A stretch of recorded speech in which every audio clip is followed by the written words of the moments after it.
Palamaner MLA Venkatesh Goud పై Chittoor ZP chairman Srinivasulu సంచలన వ్యాఖ్యలు చేశారు.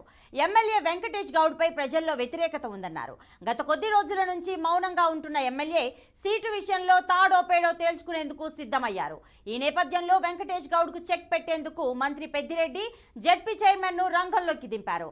మంత్రి ఆదేశాలతో సొంత పార్టీ ఎమ్మెల్యేలపై శ్రీనివాసు విరుచుకుపడ్డారు.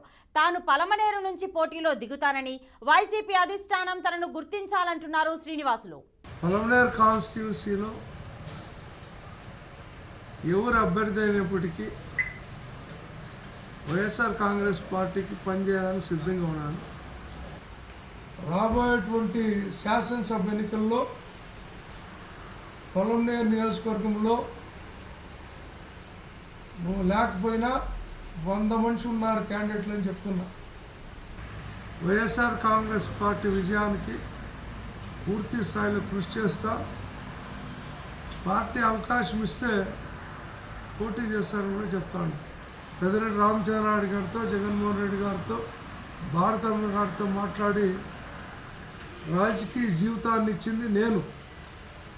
అది మర్చిపోవద్దని మాత్రం చెప్తాను.